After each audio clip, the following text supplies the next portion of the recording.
The Invisible Man remake. Released on February 24th, 2020, this is pretty much one of, if not the best remakes out there today. After staging his own suicide, a crazed scientist uses his own powers to becoming very invisible by using an invisibility suit to stalk and terrorize his ex-girlfriend. When police refuse to believe her story, which of course nobody would believe, she decides to take matters into her own hands and fight back. This movie actually is a good remake. When I told you about The Thing, where it was such a good remake because it was so different from the original, this took the big cake and made it so good that it still kept stuff of the original, but reworked the story a little differently. I mean, come on, a crazy scientist stalking and terrorizing an ex-girlfriend is beyond crazy. My big question is why? It's down to his pleasure.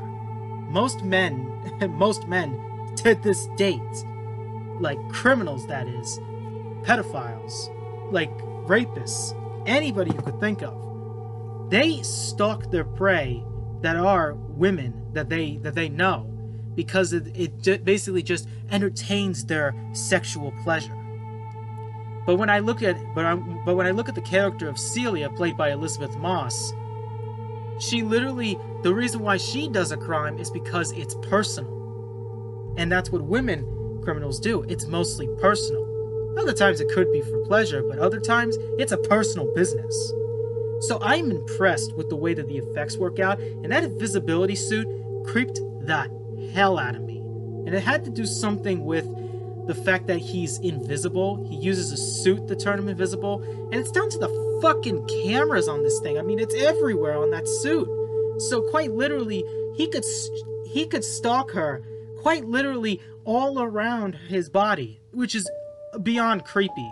The voice is very creepy too. It doesn't sound crazy enough, but it does feel disturbing. It doesn't feel entertaining as the original, like, Claude Rains voice from the 1933 version, but it certainly does feel so haunting, so chilling, that it's worth watching. So, in a very bizarre twist, just like most of these other remakes I've talked about already, I recommend the remake of The Invisible Man. Do I still recommend the original? Of course, for good laughs and to show how time flies by when you actually see what it looked like originally. Nowadays, this looks pretty more grounded out, and the ending was very worthwhile and was very scary.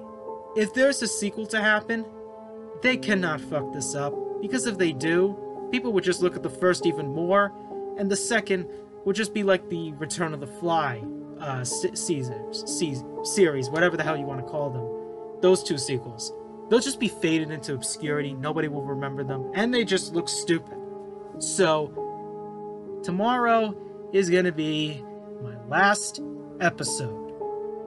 Wow. I wonder what this is going to be. Maybe that it's going to be the worst fucking horror movie in existence. Surprise.